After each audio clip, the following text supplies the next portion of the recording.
Vamos a hablar de glucocorticoides, es un tema muy lindo porque tiene muchísimo que ver con es muy simple, tiene mucho que ver con la fisiología, así que va a ser muy sencillo para que hablemos sobre el tema. Ustedes saben que en nuestro organismo contamos con cortisol. Nuestro cortisol está formado en la corteza suprarrenal y es parte de las hormonas que se generan en la corteza, y están acompañadas de otras hormonas que se generan en la zona, como la aldosterona y algunas hormonas andrógenas. Bien, ustedes saben que están regulados estas hormonas en nuestro organismo a partir de la cantidad de cortisol que hay, va a ser regulado a partir del eje hipotálamo-hipofisiario. En el hipotálamo, sí, se va a ir a generar la corticotrofina, que esta estimula a la hipófisis, donde se generan las hormonas corticotropas, y estas, por medio de la CTH, hacia la corteza suprarrenal, que en las células fasciculadas va a ir a generar el cortisol. El cortisol a la misma vez va a ir a inhibir el eje, o sea, cuando se genera mucho cortisol, se inhibe el eje y no vamos a tener la generación de cortisol. Y por otro lado, el cortisol también inhibe el sistema inmunitario, ¿sí? Disminuye la cantidad de linfocitos, de neutrófilos, y esto a su vez, todo lo que es de factor de necrosis tumoral, de quinas, que ellas a la misma vez estimulan el eje. Entonces, de esta manera es como se mantiene nuestro ritmo. Vieron que dicen que cuando estamos estresados, no se nos baja el sistema inmune. Bueno, es porque cuando tenemos mucho estrés, generamos cortisol. La secreción hormonas se va a ir a formar, por un lado, los corticosteroides, en los cuales vamos a tener la formación de cortisol y de aldosterona. Y por otro lado, los andrógenos. Nuestro cortisol, por lo tanto, tiene mucha capacidad mineralocorticoide. ¿Qué quiere decir? Mucha capacidad de retener agua, porque es bastante parecido al aldosterona. Cuando nosotros hablamos de glucocorticoides a nivel medicamentoso, estamos hablando de aquellos glucocorticoides que se pueden administrar y que han sido generados sintéticamente para simular o parecerse a los glucocorticoides, a nuestro cortisol. En ellos vamos a tener todo lo que es la prednisona, la prednisolona, la metilprednisolona, la prednisona, la metilprednisolona, la dexametasona, la betametasona. Todos ellos van a ser compuestos sintéticos que son muy similares a nuestro cortisol, y a medida de que se parezcan a nuestro cortisol, van a tener más capacidad de retener sodio, son más parecidos también a la aldosterona. En cambio, mientras más sintéticos son, como la dexametasona o la betametasona, van a tener menos actividad de parecerse a la aldosterona, de retener sodio, pero más capacidad de ser antiinflamatorios, ¿sí? Entonces, vamos a tener una cantidad de glucocorticoides sintéticos que son muy parecidos al cortisol. El más parecido al cortisol es la hidrocortisona, y a partir de ahí vamos a tener los que tienen más poder antiinflamatorio, y entonces los que se parezcan a la hidrocortisona van a retener más sodio. Esto es importante para que después lo entendamos cuando hablamos de los efectos adversos, ya que los glucocorticoides, entonces, dentro de sus efectos adversos, van a parecerse a la aldosterona, van a retener sodio, van a generar edema, pueden producir hipertensión. Cuando yo quiero administrar estos glucocorticoides, sí, te escucho. Los glucocorticoides, entonces, ¿tienen efecto adverso menor que los mineralocorticoides o no? Claro, pero nosotros siempre administramos glucocorticoides. Lo que pasa es que son muy parecidos en sus componentes a los mineralocorticoides, a la aldosterona. Entonces sus efectos adversos van a ser parecidos a esto. Mientras más parecidos sean al cortisol, más efectos mineralocorticoides van a tener. Mientras más parecidos sean a la dexametasona, más efectos antiinflamatorios tienen y menos capacidad de retener sodio. Entonces, esto nos va a permitir tener como una especie de dosis equivalente. Miren, si nosotros administramos 20 miligramos de cortisol, va a tener un efecto inflamatorio igual al que si administramos 0,75 de dexametasona o de betametasona. Esto quiere decir que la dexa y la beta van a ser mucho más potentes como antiinflamatorios, ¿sí? Estas dosis equivalentes nos permiten a nosotros conocer la capacidad o la potencia que tienen como antiinflamatorios, pero a la misma vez, después también nos permiten poder sustituir un glucocorticoide con otro, ¿sí? Si yo estoy dando una prednisona y necesito dar metilprednisolona, puedo utilizar, de acuerdo a la equivalencia que tienen, se hace por regla de 3, pero ahora vienen aplicaciones que nos permiten utilizarlas y modificar. El mecanismo de acción que tienen los glucocorticoides van a ir a interactuar con los receptores específicos de nuestro organismo para poder actuar sobre las células blanco y regular la expresión genética que tienen de producir una respuesta a los glucocorticoides. Entonces tienen un mecanismo genómico. Este mecanismo sería esta acción sobre las células blanco para que expresen esos receptores capaces de producir las respuestas hacia el corticoide. Los glucocorticoides en nuestro organismo actúan sobre todos los metabolismos, tanto el metabolismo de las proteínas como de los lípidos, o sea, no solamente tienen la capacidad de ejercer esta regulación del sistema inmunológico, sino que también van a tener capacidad de metabolizar los hidratos de carbono, los lípidos, actuar sobre el equilibrio electrolito-agua, en el sistema cardiovascular, en el músculo esquelético, en el sistema nervioso central, en la sangre, y tener esta actividad antiinflamatoria. A ver, ¿qué les parece? ¿Qué hacían los corticoides sobre los hidratos de carbono? No se produce, comienza a producirse glucólisis, por eso se produce el aumento de la glucemia. Exactamente, muy bien Camila. Por un lado vamos a tener aumento de la glucólisis, vamos a tener aumento de glucosa circulando, puede producir hiperglucemias, bien, perfecto. ¿Qué más? Con las proteínas, ¿qué hacían? Hace catabolismo de las proteínas, exactamente, las destruye porque trata de generar más fuentes calóricas, por eso es que también genera más glucosa, disminuye el metabolismo de las proteínas, haciendo catabolismo, en realidad destruyendo las proteínas. Con los lípidos, ¿qué hace? Aumenta la acumulación de lípidos y la síntesis de los lípidos, ¿sí? Entonces vamos a tener, recuerden que después dentro de lo que son digamos, aquel paciente que consume mucho glucocorticoides, tiende a aumentar de peso, acumular grasas. Bien, sobre el equilibrio electrolito y agua, ¿qué les parece? Aumenta la retención de agua, profe. Aumenta la Por la retención retención de sodio. Exactamente. En el sistema cardiovascular, por lo tanto, al aumentar la retención de agua y electrolitos, también va a ir a aumentar, puede aumentar la tensión arterial, puede aumentar edemas. En aquellos pacientes que tienen insuficiencia cardíaca puede generar una descompensación de esa insuficiencia cardíaca. En el músculo estriado, si dijimos que las proteínas aumentan el catabolismo, destruye, vamos a tener que el paciente empieza a perder masa muscular y a reemplazarla por grasas.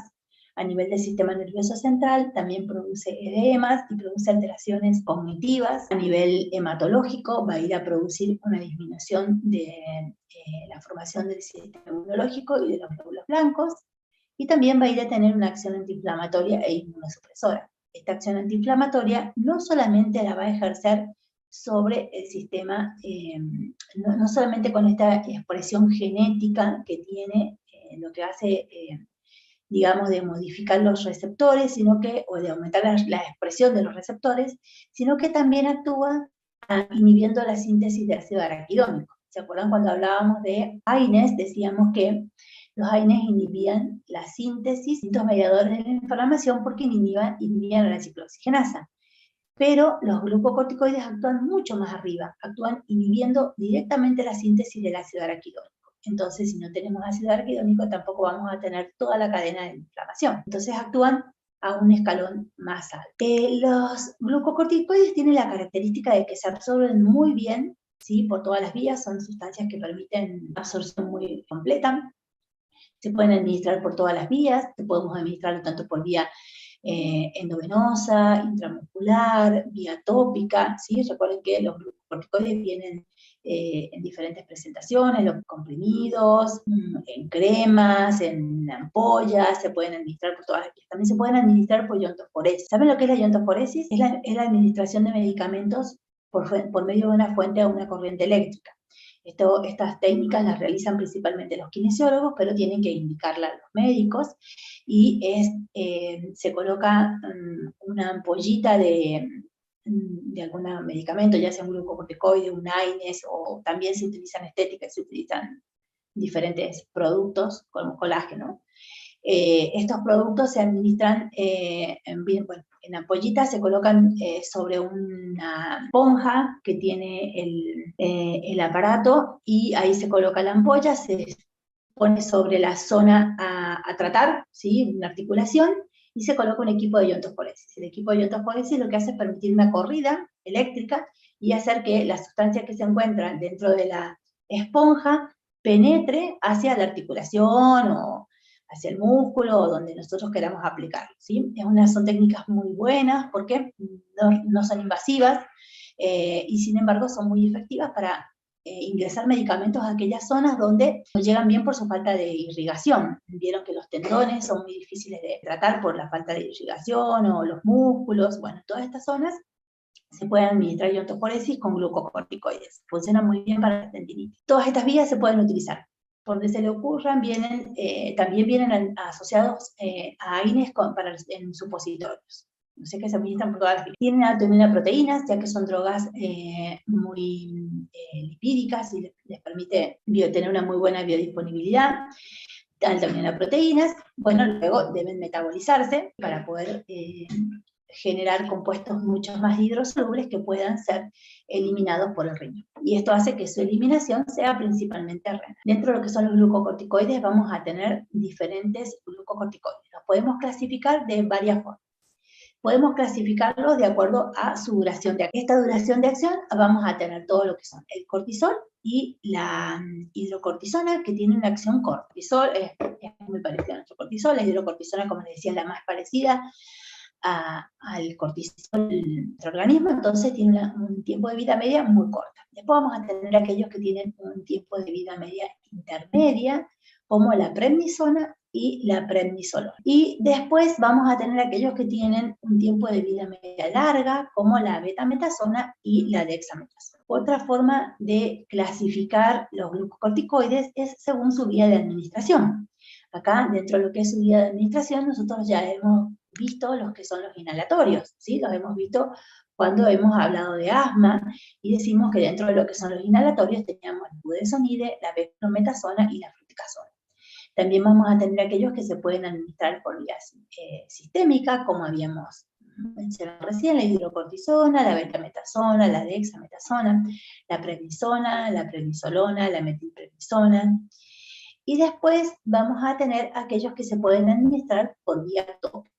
Aquellos que se pueden administrar por vía tópica, también la betametasona también se puede administrar por vía tópica, pero después vamos a tener varios otros corticoides como la mometasona, el clobetasol, que también se pueden administrar por vía tópica, y la hidrocortisona. Las formas tópicas de los glucocorticoides son muy usadas, también está olvidando lo que son las alergias cutáneas, todo lo que son las reacciones alérgicas cutáneas, se utilizan mucho los glucocorticoides tópicos para no administrar sistémicos y tener una acción local. Vamos a hablar un poco de los efectos adversos. Bueno. Profe, una pregunta. Cuando dijiste duración corta, intermedia y larga, estamos hablando de diferencia de cuántas horas de cada uno. O sea, una corta...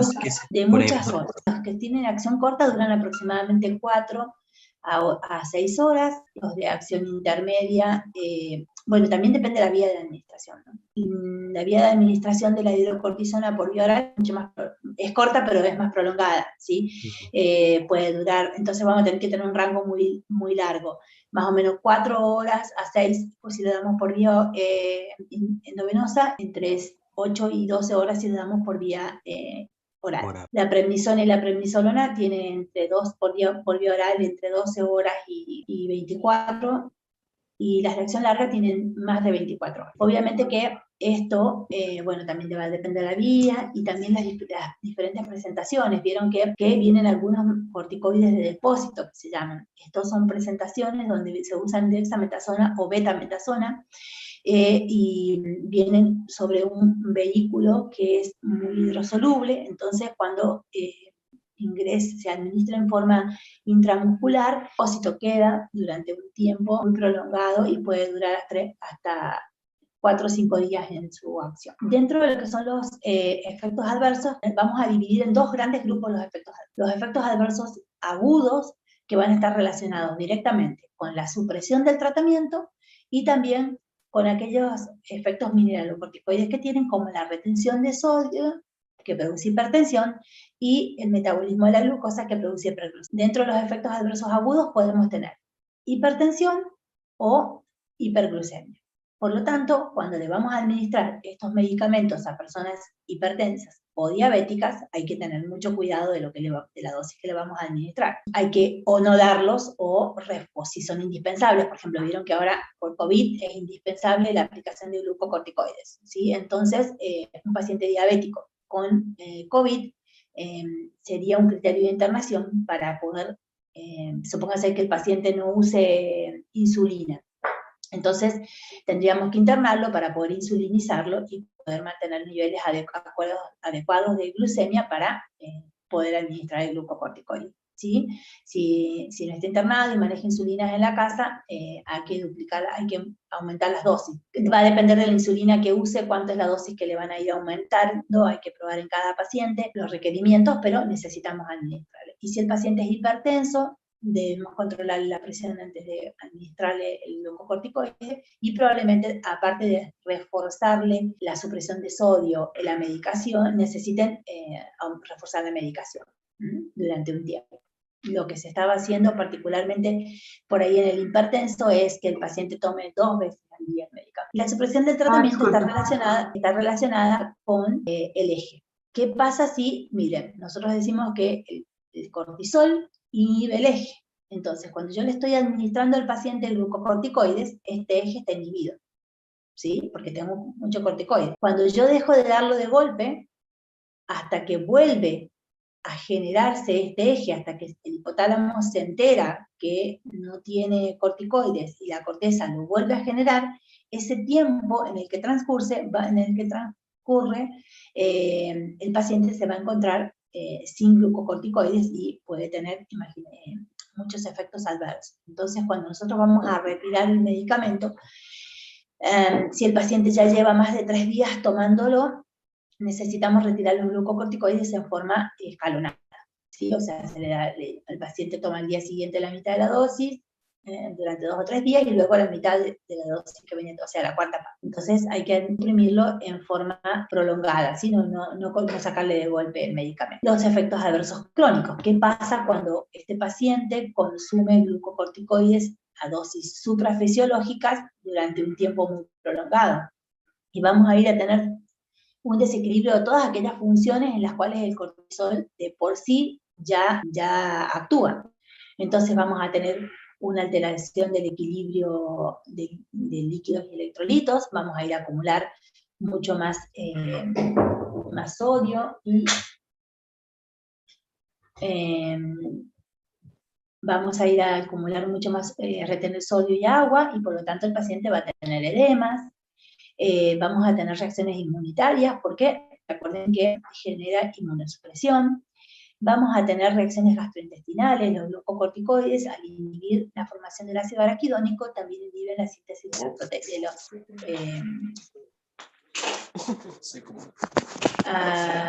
de las prostaglandinas. Y por lo tanto, al inhibir la síntesis de las prostaglandinas, vamos a tener todos los mismos efectos adversos que teníamos con AINES. Vamos a tener trastornos gastrointestinales, úlceras, ¿sí? Todos los mismos efectos adversos que teníamos a nivel tanto digestivo como renal, y sobre el útero, sobre el pulmón, todos los mismos efectos que teníamos con los AINES. También vamos a tener miopatías, porque como dijimos, el cortisol y los corticoides van a ir a aumentar el catabolismo de las proteínas, entonces vamos a tener miopatías. Podemos tener cambios en la conducta, este edema que muchas veces no es sensible no es un edema que yo pueda tener un GODET, pero sin embargo se produce un aumento de la concentración de líquidos en las células, y esto me puede ir a dar algunas alteraciones a nivel del sistema nervioso central, con cambios de la conducta y excitabilidad. En los ojos produce cataratas, el uso crónico de los corticoides va a producir cataratas, produce osteoporosis y osteonecrosis. La osteoporosis está producida porque los glucocorticoides disminuyen la absorción de calcio a nivel de las células intestinales, y puede producir osteonecrosis. Esta osteonecrosis sobre todo suele ser de los huesos de la cadera. Hay que tener cuidado porque estas osteonecrosis son muy características de esta zona. Por otro lado, cuando se utilizan en forma crónica en los niños, al inhibir el eje del hipotálamo hipoficiario, va a tener alteraciones en el retardo de crecimiento, y después vamos a tener todo lo que son alteraciones en el metabolismo de los lípidos, de las proteínas y de las glucosas. Entonces, de la glucosa, el paciente empieza a tener acumulación de lípidos, en forma centrípeta, la destrucción, ya la pérdida de la masa muscular y hiperglucemia o diabetes. O describir que todas estas alteraciones que se producen de los metabolismos, con el tiempo llevan a producir los Cushing, ¿sí? Los pacientes que van a tener Cushing con todas las características de esta patología, y este Cushing va a ser producido no de origen secundario a la administración de glucocorticoides. Bien, ¿en qué usamos los glucocorticoides? Los usamos en muchas terapias. Por un lado, vamos a ir a usarlo como reemplazo, tanto en la insuficiencia suprarrenal aguda como en la insuficiencia suprarrenal crónica, primarias o secundarias, ¿sí? Aquellos pacientes con Addison o con insuficiencias suprarrenales agudas por alguna patología tumoral, necesitar suplementar este cortisol con corticoides externos. Entonces, generalmente lo que administramos en este caso también es la metilprednisona o la hidrocortisona, dependiendo de la patología. Aquellos que tienen Addison, habitualmente se les administra hidrocortisona por vía oral. Estos tratamientos de reemplazo van a ser para las insuficiencias suprarrenales, como decimos, agudas o crónicas. Después vamos a tener también la aplicación de los corticoides en todo lo que son enfermedades no endocrinológicas, que es su mayor aplicación. Vamos a administrarlos en aquellos cuadros reumáticos o también los cuadros nefríticos. En todos estos casos lo que hacemos es utilizarlo como inmunosupresor para disminuir el sistema inmunológico, ya que estas son enfermedades autoinmunes. También se administran todas las enfermedades autoinmunes, que ya las vamos a ir mencionando. Se administran en los cuadros de alergias. En los cuadros de alergias se dan tanto para lo que son los cuadros de alérgicas tópicas, pueden utilizarse glucocorticoides en cremas, en spray, los nasales con aerosol. En el asma bronquial se van a utilizar por diferentes vías. Tenemos todo lo que son los inhalatorios y también los por vía oral, dependiendo de la gravedad del asma. Recuerden, en el intermitente solamente damos los inhalatorios, pero en los cuadros de asma agudo, de asma persistente crónico, de asma persistente grave, o en los cuadros de asma agudo grave, administrábamos glucocorticoides por vía oral. En cuadros infecciosos, antes no estaba como muy explicado, entendido por qué utilizábamos, pero ahora con el coronavirus son la primera indicación. El proceso inflamatorio que deja de secuela muchos gérmenes como el coronavirus, pero también, por ejemplo, la tuberculosis, otros tipos de neumonías atípicas, en los cuadros de meningitis. El proceso inflamatorio que generan estos gérmenes es mucho más grande que el daño que produce el germen en sí. Entonces necesitamos administrar glucocorticoides para disminuir esta respuesta inflamatoria y que no queden tantas secuelas. En los cuadros oculares sucede lo mismo. En el ojo deja tanta cicatriz cuando se lastima que tenemos que administrar glucocorticoides cuando tenemos, por ejemplo, úlceras o objetos extraños que ingresan en el ojo. Cualquiera de estas, vamos a tener que administrar el glucocorticoides. En los cuadros cutáneos, también diferentes tipos de cuadros, ya sea desde alergias cutáneas hasta patologías cutáneas autoinmunes, como por ejemplo la psoriasis, o algunas otras lesiones, el pénfigo. En estos tipos de cuadros van a depender de la gravedad del mismo, si usamos solamente tópicos o si utilizamos también por vía oral. En las enfermedades inflamatorias intestinales, en estos casos también vamos a utilizar lo que son los glucocorticoides, porque son enfermedades relacionadas directamente con el sistema inmunológico. Bien, entonces, dentro de las indicaciones dijimos que también teníamos lo que son enfermedades intestinales, inflamatorias intestinales, ya que estas son enfermedades autoinmunes. Entonces pueden asociarse los tratamientos.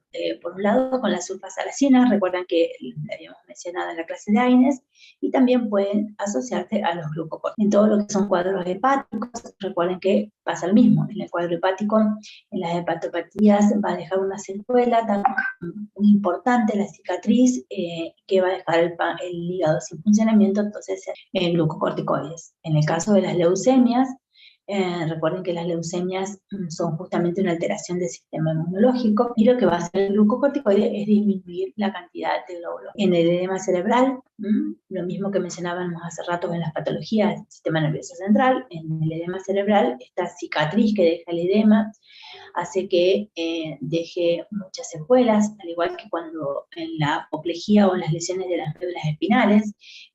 Todos estos procesos, el proceso inflamatorio va a ir a dejar una cicatriz muy grande, ya que estas células no se regeneran. Entonces lo que hacemos es administrar glucocorticoides para inhibir el sistema inmunológico y que no haya una respuesta inflamatoria para producir cicatriz. Bueno, en la trombocitopenia, en los trastornos, en la trombocitopenia igual, ¿sí? Vamos a inhibir el sistema inmunológico. En los trasplantes de órganos, bueno, eso ya lo conocen, saben que se utilizan este tipo de medicamentos. ¿Se les ocurre alguna otra patología en la cual conozcan que se utilizan glucocorticoides? Artritis reumatoidea. En la artritis, en el lupus, exactamente, Lupus. esclerodermia. Y saben que no hemos mencionado, porque hemos hablado acá un poco hemos hablado de los tratamientos agudos en los cuales usamos los glucocorticoides. ¿En qué patologías agudas podemos utilizar glucocorticoides que no las usamos específicamente como inmunosupresores, sino como antiinflamatorios? ¿En qué se les ocurre? COVID es una. Bueno, sí, COVID es una, exactamente. ¿Qué más? Fracturas, pacientes con lesiones inflamatorias como esguince, todo lo que son traumatológicas, ¿no? Esguinces, lesiones, odontalgias. Nunca fueron al dentista y les dio un corticoide porque no daba más de la muela. En odontalgias, en abscesos dentarios, en alergias, que ya lo habíamos hablado, los cuadros alérgicos. En la mayoría de los casos en los que puedan utilizar AINES, también pueden utilizar glucocorticoides. Ya van a ver otras indicaciones dentro de lo que son glucocorticoides, las van a ver también en las embarazadas, los glucocorticoides. Si bien en las primeras etapas están contraindicados, el cortisol genera un estrés en el feto y esto produce que se generen las sustancias surfactantes y la maduración del pulmón para el caso de que los chicos tienen, digamos, hay que programar parto o hay que programar la cesárea adelantando el trabajo de parto, o hay un riesgo de parto prematuro. Esto nos permite que el bebé genere sustancias surfactantes para cuando nazca no tenga problemas respiratorios. Creo que hemos dicho más o menos todos, no me acuerdo algo más. Reacciones alérgicas, medicamentos, reacciones alérgicas anafilácticas. En todo este tipo de reacciones también utilizamos dosis altas de corticoides y asociados a antihistamínicos. Bien, entonces pasamos a lo último que nos queda, que son los inhibidores de la biosíntesis de los esteroides supracorticales. Como habíamos mencionado, algunas patologías en las que pueden generarse muchos esteroides supracorticoides, no solamente cortisol, sino también andrógenos. Y en este caso, donde se generan muchos andrógenos por algunas lesiones, lesiones de la médula suprarrenal, donde hay un exceso de la síntesis de andrógenos, se puede utilizar medicamentos que disminuyan o inhiban esta síntesis. Entre estos medicamentos vamos a tener al aminoglucotidinas y al ketoconazol. Es un antifúngico, exactamente. Bueno, el ketoconazol tiene características de inhibir a los esteroides supracorticoides. Y después la metilapona, que también tiene estas actividades. En realidad la que más se utiliza es la metilapona, pero el ketoconazol también puede utilizarse para la disminución de estas hormonas.